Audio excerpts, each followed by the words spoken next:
Oui, merci Monsieur le Président, je serai bref. Moi aussi, nouvel élu de cette collectivité, je suis un peu surpris, je dois pas vous le cacher, de la tenue de notre débat budgétaire aussi bref, aussi court, aussi synthétique, alors que 2 milliards d'euros, reconnaissez-le, ça vaudrait au moins une journée pleine avec la présentation par chaque vice-président du domaine qui lui a été confié. Bon, ce n'est pas votre choix, nous prenons acte.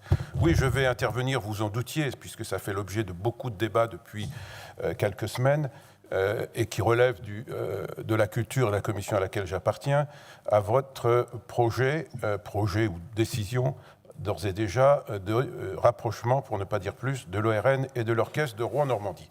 Avoir de l'ambition pour la musique en Normandie est louable, nous l'avons tous.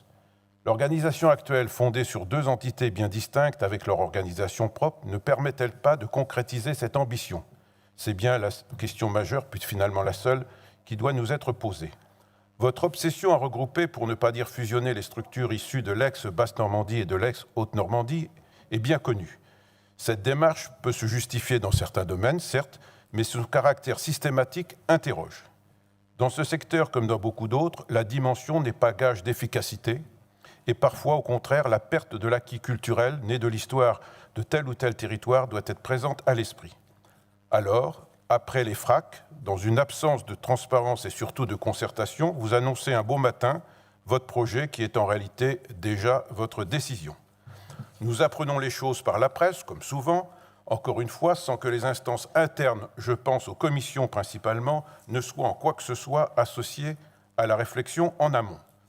Des responsables de l'ORN, directeurs ou présidents, découvrent les choses par la bande et ne sont pas forcément en accord, ni sur la forme un peu raide, reconnaissons-le, ni sur le fond, ce qui est bien l'essentiel. Parmi les arguments que vous avez mis en avant pour provoquer cette, je dis fusion, moi, des deux orchestres, vous avez indiqué que vous ne disposiez toujours pas du projet de l'ORN. Permettez-moi de vous dire que c'est faux, puisque ce document est sur votre bureau depuis tout juste un an. L'ORN remplit véritablement un rôle d'ambassadeur de la musique de grande qualité en se produisant près de 300 fois par an dans l'ensemble de la région. Et en cela, il participe à mettre en œuvre réellement les droits culturels auxquels vous vous dites être très attachés. L'orchestre de Rouen-Normandie a une autre vocation, et je le rappelle qu'il est subventionné 2,5 fois plus que l'ORN. De nombreux élus locaux, c'est bien légitime, se sont inquiétés de ce projet.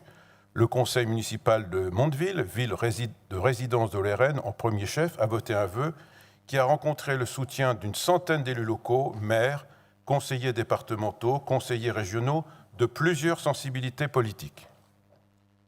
Depuis, vous avez organisé une conférence de presse qui s'est voulue rassurante, mais qui ne nous a pas convaincus. Il faut reconsidérer ce dossier en s'assurant, ce qui est loin d'être aujourd'hui avéré, qu'il corresponde à l'attente des professionnels, qui se posent légitimement la question de leur futur statut et de leurs conditions de travail, et des publics concernés, actuels et surtout futurs, si on a l'ambition réelle, comme vous le dites, d'ouvrir cette discipline culturelle à de nouveaux publics.